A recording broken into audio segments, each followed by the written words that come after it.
ಬಿಸಿಲು ಸೆಕೆ, ಅದಕ್ಕೆ ತಂಪಾದ ಪನ್ನೀರ್ಪಳಿ ಜ್ಯೂಸ್ ಮಾಡೋದು ಹೇಗೆ ಅನ್ನೋದು ತೋರಿಸ್ತಾ ಇದ್ದೀನಿ. ಇದಕ್ಕೆ ಮೊದಲನೇದಾಗಿ ಬೇಕಾದಂಥ ಸಾಮಾನುಗಳು, ಮೊದಲನೇದಾಗಿ ನಾವು ನೀರು ತೊಗೋಬೇಕು. ಅದಕ್ಕೆ ನೋಡಿ ಪನ್ನೀರ್ಪಳಿ ಜ್ಯೂಸು ಇದು ಮಿಕ್ಸ್ ಸಿಗುತ್ತೆ.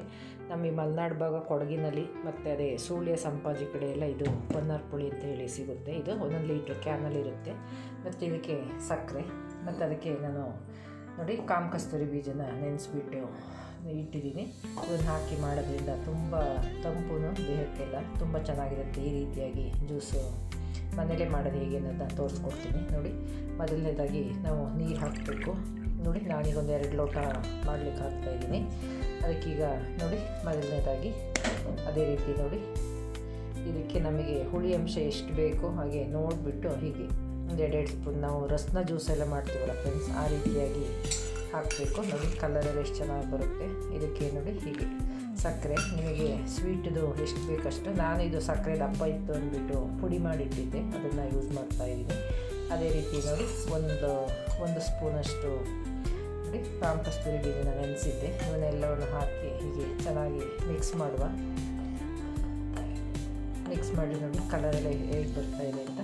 ಈ ರೀತಿ ಮಾಡಿ ಜ್ಯೂಸ್ ಮಾಡಿ ಕುಡಿದ್ರೆ ತುಂಬ ಚೆನ್ನಾಗಿರುತ್ತೆ.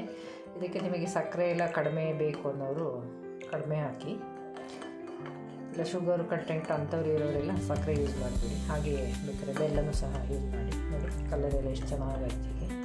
ಹೀಗೆ ಚೆನ್ನಾಗಿ ಮಿಕ್ಸ್ ಮಾಡಿ ಎಲ್ಲ ನೋಡಿ ಎಲ್ಲ ಮಿಕ್ಸ್ ಆಗಿ ಚೆನ್ನಾಗಾಗಿದೆ. ಇದನ್ನೀಗ ನಾವು ಸರ್ವಿಗೆ ನೋಡಿ ಹೀಗೆ ಕಲರು ಎಷ್ಟು ಚೆನ್ನಾಗಿ ಬರ್ತಾಯಿದೆ ನೋಡಿ. ಹೀಗೆ ನಾವೀಗ ನೋಡಿ ಲೋಟಕ್ಕೆ ಹಾಕೋಣ. ಈ ರೀತಿಯಾಗಿ ಜ್ಯೂಸು ಮನೆಯಲ್ಲೇ ಮಾಡಿ ಕುಡೀರಿ ಫ್ರೆಂಡ್ಸ್. ಹೊರಗಡೆ ಎಲ್ಲ ರೆಡಿ ಜ್ಯೂಸ್ ಎಲ್ಲ ಕುಡಿಯೋದ್ರಿಂದ ಈ ರೀತಿ ಮನೆಯಲ್ಲೇ ಮಾಡಿಕೊಡಿದ್ರೆ ತುಂಬ ಒಳ್ಳೆಯದು. ಆರೋಗ್ಯಕ್ಕೂ ಸಹ ತುಂಬ ಒಳ್ಳೆಯದು ಈ ಜ್ಯೂಸು, ಮತ್ತು ದೇಹಕ್ಕೂ ಸಹ ತಂಪಾದ ಜ್ಯೂಸು ನೋಡಿ ಫ್ರೆಂಡ್ಸ್.